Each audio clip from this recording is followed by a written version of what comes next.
Thank you for joining me on this sunny day today. I'm really appreciative you signed up for this. I have been studying nutrition for the past 3 years, doing my master's, and I'm just about to finish my program.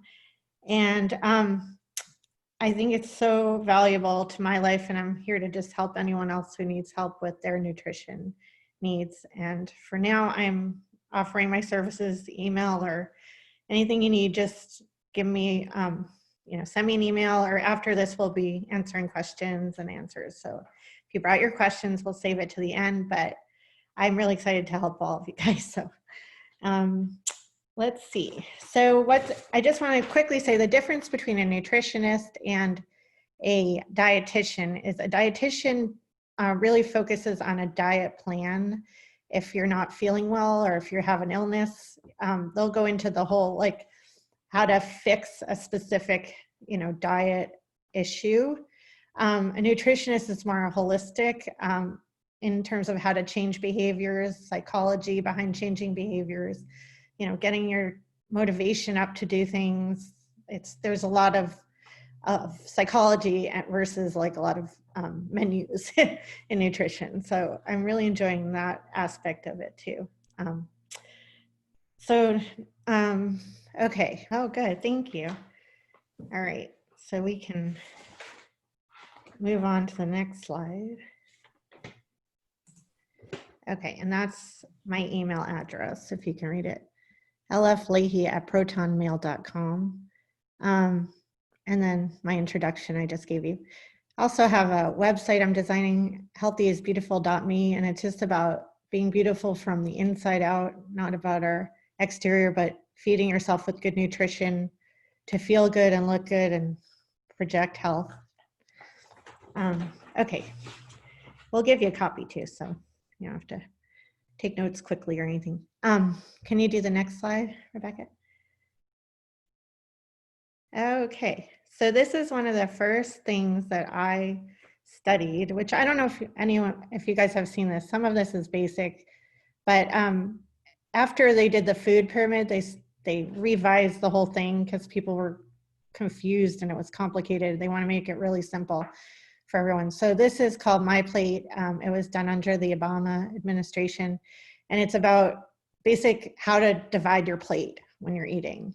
And the rule of thumb is to have half a plate of fruit and vegetables at every meal, and then another quarter for grains, another quarter for protein, and grains to be whole grains, brown rice or wheat bread. Try to stay away from processed foods. And if you look at this picture, it's pretty simple. The website has tons of information. If you wanted to just browse around and look at it after, I think it's really good for people that are into nutrition to kind of look through it, and there's apps.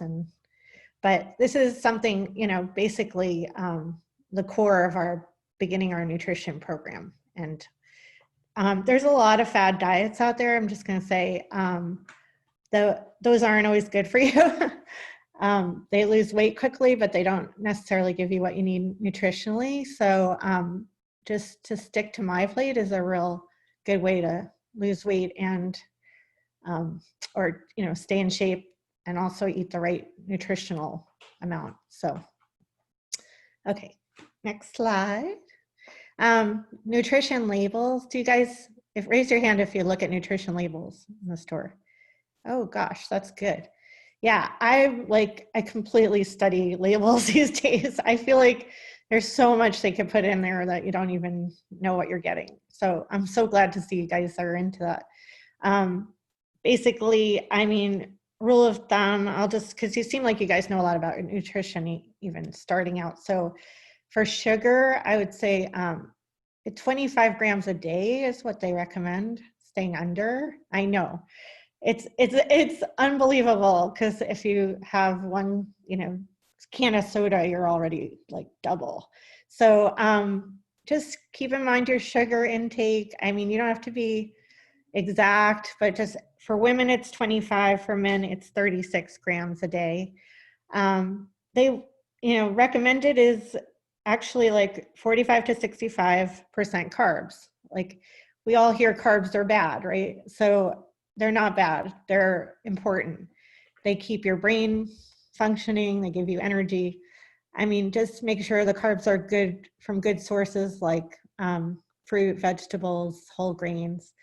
You know, carbs from cakes and cookies are obviously not what we want, but, you know, don't avoid carbs because they're really important for your health and your energy level. And if you're a walker or if you do a lot of exercise, you absolutely have to have carbs in your diet. Like it doesn't make sense to me, this new fads that are coming up, but if you want to talk more about that, we can later too. So next slide is how to stay healthy. I'm sure you guys love to walk around here because it's beautiful.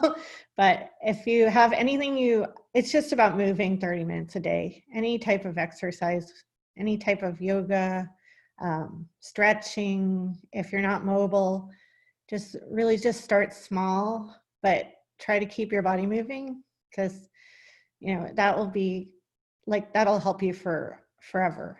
I mean, the more you move, as soon as you stop moving, I think things start changing. So moving is so important. And I mean, everyone has movement. I'm not a runner. I know Lisa's a great runner and we tried to run together and I was falling behind her quite a bit. But I love walking and I like tennis, doubles tennis. I can't play singles. I'm not able to do that anymore. So, but there's always something that you can find to inspire you to exercise. So 30 minutes a day is what we look for.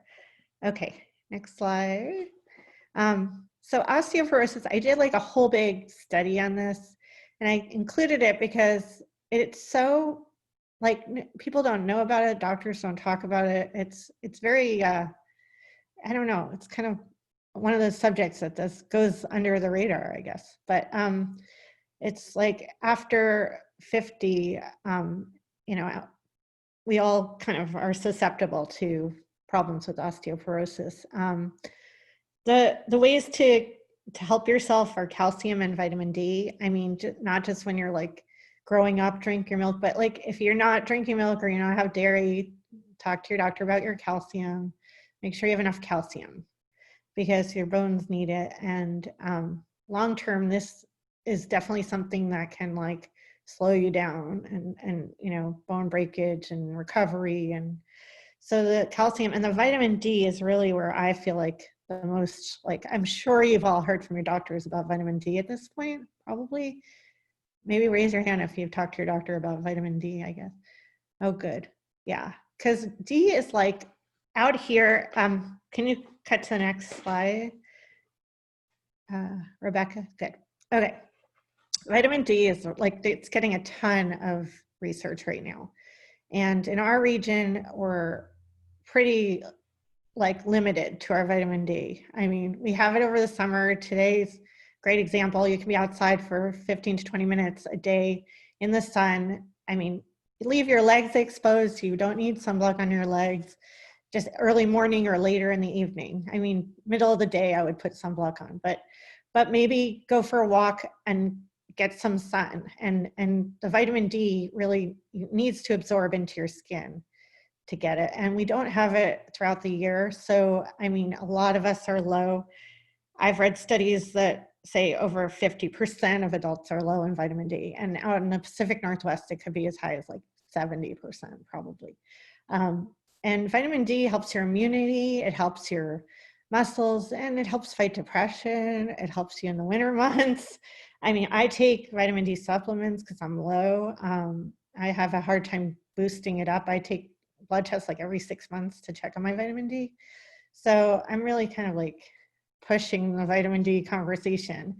And I would say if you haven't talked to your doctor, see where your vitamin D is and see if you need to take supplements or, you know, or at least for the rest of the summer, make sure you get outside and get some good sunshine for yourself. So it's super important. I think that's the most important area for me, I would stress in our region. So next slide is some other like healthy things I know we've talked about, or you guys have probably talked to other people about probiotics and prebiotics, and this is a list of some good things that you can include in your diet help your stomach. And they're saying the gut is the key to your overall health. So having a good stomach gut, eating yogurt, eating fermented vegetables has become very popular and very, researched right now.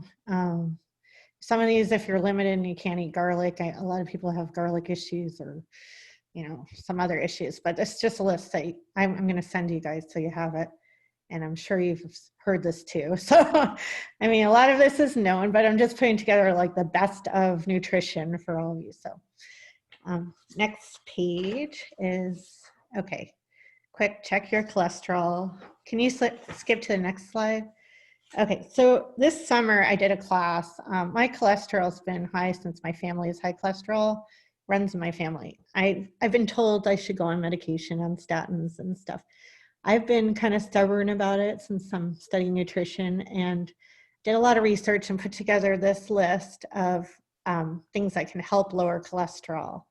And there was a study that showed that if you eat a quarter cup of almonds, half an avocado, half a cup of oatmeal, and do the rest of under 10% saturated fat, you can lower your cholesterol by 40% naturally. I did this for 4 weeks and I lowered it by 10%. So, and my cholesterol is not going down for anything. So I'm really excited about it. I really think that the more I read about almonds, the more surprised I am that people don't know this, but almonds are really good for your cholesterol. And then you have, the natural fats that also makes you feel full. So you're not eating other, chips or whatever else, you might end up snacking on. So I've substituted almonds for just about every snack I can. And then just adding avocado, oatmeal for breakfast, maybe with a protein, some berries, and then with I don't know, an egg or something. I mean, I've been told there's controversy over eggs and cholesterol, but a lot of people that I've talked to say cholesterol does not go up if you eat eggs. It's more of the saturated fats like fatty meats and, fried foods and things like that. So I want to give you this because I'm really excited about it. So I think it's a good little tidbit. Hydrate, keep yourself hydrated this summer and, even winter, because you don't realize how much water you lose in the winter. And then this is just this is one area I think I'm going to have to need to work on, but just to drink enough water during the day. I've played tennis and felt horrible, and I've realized that I'm underhydrated. Like, it's just, hydration is really, really important. You get water from a lot of things, but try to stick to regular water and sparkling water, and stay away from juices. But I'm okay with, I love smoothies too. So I think smoothies are good because you get vitamin C and lots of extra vitamins, but not like fruit juices. I'm trying to wean myself off of that cranberry juice that I love, that kind of extra sugar we don't need. But okay, next page is SMART goals. So this is where the psychology comes in. And I bet Elisa's done this at work, but this is my favorite new thing. It's like, okay, how do you get something accomplished? Don't overwhelm yourself with a million gigantic goals. Start small, specific, simple, measurable, achievable, relevant, and time-bound. So basically, SMART is you got to take one thing at a time. If you're going to add an exercise day to your week and you say you're only exercising once a week, you want to make a second day a week, put it in your calendar, make it measurable, track yourself, keep things small so you can, you're not going to fail basically, because we all want to be in great shape and lose a great amount of weight, but it's all doable. But SMART goals are the key to success, I think. And I'll again send all of this to you. So tracking, I'm a big fan of tracking. I don't know if you guys have fitness apps or MyFitnessPal or Fitbit or Fit. I see that Eddie has. Yeah, tracking steps, 10,000 a day is a good goal. Tracking your food, which isn't which is actually really helpful to a lot of people, because people like totally are wrong about their estimation of how much they eat a day. They have no idea. Like if you try to remember, it's almost impossible to remember the portion sizes and everything else. So if you have MyFitnessPal and you track down what you ate and you give it a good approximation, you can really stay in shape and stay with your, goal of your numbers and your nutrition plan. And I mean, I think it's the only way. I'm just a huge proponent of tracking. And I've seen with kids, like they have no idea what they're doing, because I got my daughter to track and she's losing weight like exponentially right now. And that's all she needed to do was download Lose It and put it in Lose It. So it's been really nice to see that it does work. And that's all I worked at Weight Watchers for a couple of years, and it's all about tracking. So if your goal is to lose weight or your goal is to track your nutrition, there's so many apps out there now. So that's nice to have. Okay, next page. Oh, and then again, my website, healthyisbeautiful.me. And then I have another email, comcast.net. So either one is fine to email me at. And then I asked you guys to bring questions. So I'm hoping I want to get to all your questions, but if for some reason I can't answer them, or if there's something that stumps me or we run out of time, you guys can email me anytime. Just want to let you know that. Well, I have a question. This is Sharon. Okay. I've had skin issues my entire life, everything. I've gone to dermatologists up and down the line. And I went to the doctor finally during COVID because I had a new breakout on my skin, and my doctor said, why don't I try going gluten-free? Okay. So since July, I have been gluten-free, and my skin hasn't itched and all my rashes have cleared up. Oh, wow. And I'm wondering, why didn't somebody tell me this sooner? I am just like, oh my God. Oh, wow. That's great news. I know it's once you figure something like that out, you can't believe you didn't know that your whole, I think a lot of food, it's trial and error with different, like you could have had a sensitivity to gluten and you didn't realize that. I don't eat gluten and I don't eat lactose. Those two things they make me have sinus infections. Every time I start eating gluten, I get sick.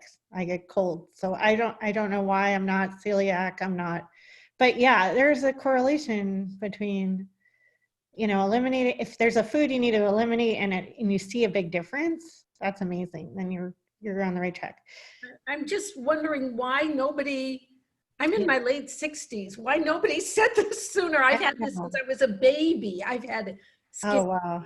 And it's like, it's so hard. That's why I'm studying this, because I feel like doctors they haven't taken a lot of time for the nutritional studies. My brother's a sports medicine doctor. He said he had one chapter in his book on nutrition. I mean, it's not like it's really a newer science, and I think it's expanding, and people are taking it now doctors are taking much more seriously and advising their patients to try different things, because my daughter too had severe stomach pain. She was supposed to get a colonoscopy. She couldn't stop her stomach pain, and she went off of gluten, and she's doing great now too. So I think that's great for you. I'm surprised that they don't know more, but I think they're starting to learn a lot more. And I'm happy to give you advice on other things, but there are things you miss out on when you eliminate something. So I can make you a list of like maybe some vitamins that you're not getting, iron. I can think of for one, because bread's fortified with iron, like whole wheat breads and stuff. So there's little things like that you have to take in when you cut out a food category. Marilyn? Yeah. So related to that, because like you, I've eliminated gluten and dairy. I don't miss it at all. Yeah. But something like a non-dairy yogurt that's like a coconut-based yogurt. Am I missing something? Am I losing out on something by using a non-dairy yogurt as a probiotic, and to be able to mix it with other things?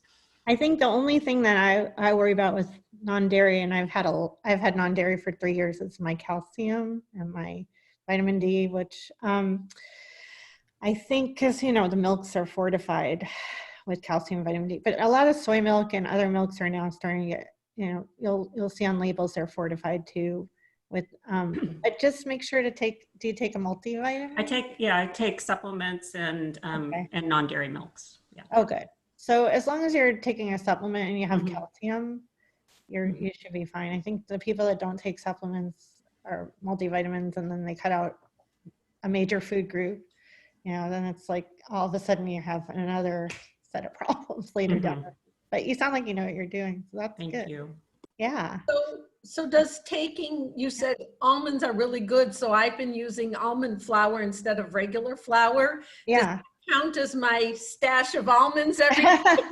I was going to ask a similar question about almond milk and almond butter. That's good. I have been looking into that. I think you get more, well, I know you get more fiber from the raw almonds, so they're probably a little more nutritious in terms of like breaking down your cholesterol, but I can't see that it wouldn't give you some of the same benefits, but I don't know for a fact. I'm going to look into that because that's something I've been doing too. I eat almond yogurt, so I will get back to you on that, Elise and Sharon. Thanks. Because I'm also gluten-free, and I actually make challah with almond flour and oat flour, so I like to know if, the almond flour is also as beneficial as. Right. Yeah. So basically, like for the lowering cholesterol, do you think you're wondering if you get the same effect from like almond flour or almond milk? I will check. I actually don't have a problem with cholesterol. I was just wondering about health benefits. Oh, okay. Yeah. Well, No. Same for me with the almond butter and almond milk. I don't have a cholesterol problem, but are those okay for the benefits? Okay. No, I will have to because that's a great question. I will email the group on that one because I don't have that off the top of my head. I want to make sure it's accurate. So what about like? Well, I have not exactly a question, but I guess I've confounded the medical people because I would say a good portion of my life, I've been very interested in keeping healthy. And that plate that you showed, right? I would say that I eat that I consume that at every meal. Oh, good. And I've always been very active. I've taken calcium supplements and vitamin D supplements in addition to trying to get food that are high in both of those vitamins. And of course, I'm getting closer to 90 than anything else. And I fell last year. Okay. And I broke my right shoulder and my right pelvis. Okay. And it's been tough trying to get myself back even 1% to where I was when it happened. And so, but I have osteoporosis. I guess most women after age 65 have it. But I guess my brittle bones just couldn't withstand my physical activity because I was extremely active for my age, at least that's what the medical people say. But yet I feel, and I broke my right shoulder and my right pelvis. And it's really, it put a stop to everything. Do you have any kind, of course you're still young, any recommendations for getting my bone mass up and my muscles up than like they were before this happened? Are you able to do light weight like training? Like I've been doing I've been doing a PT with light weights. But, that's good. Where I used to lift, let's say 10 pounds of a particular exercise. Now I can only maybe do between 3 and 5. Okay. And that's because okay. if I do more, I suffer with aches and pains. And so, I understand. And I don't want drugs. It's good that you're able to do weights. I think that's going to help protect your muscles and bones and keep them strong. And I'm not a doctor, but I do know that, all your history of taking the calcium and eating this way. And they're all okay. Yeah, every time I have a test, a lot faster. It came as a hard blow, even though I was doing everything possible that, you know, that everybody knows about, medical people included. I even went to a nutritionist like yourself, or I'm already working for years, and she was dumbfounded as to how well I was eating, and yet I came up with this, and that's what, you know, it's just, I can't believe it. Let's put it that way. Well, I mean, the recovery is going to be better than it would have been if you hadn't been doing all the things you're doing. Oh, I know. They all tell me that. So that. you've made huge progress. It's just hard. It must be unique. How's about if I just call myself Esther? You're unique, because there are other women that I've talked to that have fallen in their late years, not as late as me, but anyway, and they didn't break anything. I mean, they really? you know, suffered a little bit of this, and you know, something, but they were right back to where they started. But with me, it's like a whole turnaround, and it's injury is really difficult to live with. Let's put it that way. It's hard. It's mentally hard to, especially now when we have other things that are limiting us. In a way, I'll tell you truthfully, I feel for me, just myself personally, that this COVID doesn't bother me to that degree, because at this point I couldn't be going anywhere anyway. Oh, good. So that's a good attitude. Having to stay put isn't that difficult, because that's where I'm at. But otherwise, I wished I were, you know, can't go back. Yeah, no, you can't go back. And I think finding the silver lining like you did just now, let's say, like psychologically, I mean, that gets people, you know, past some of these hurdles. So I try to keep telling myself, Esther, don't think about what happened even a minute ago. Keep going forward. I think that's that's exactly what that's the only that keeps me going. You have to look I just forward. wanted to tell you. I love your story. I'm really impressed by all the things you do to help take care of yourself, and I think I got to do it. Nobody else can do it but yourself. You can't. No one else is going to do it for you. That's right. You just have to think positively all the time. Yeah. Exactly. Anyway, thanks for your time. Lots of luck. You're inspiring us, Esther. I think. Oh.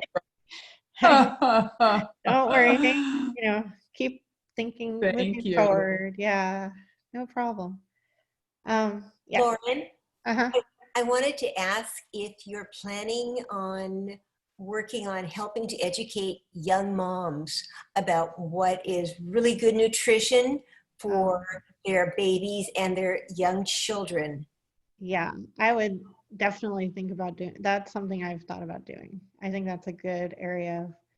I think the whole children are mixed up with things like body images, and there's a lot of controversy about, you know, what weight you have to be, and it's just a tough time.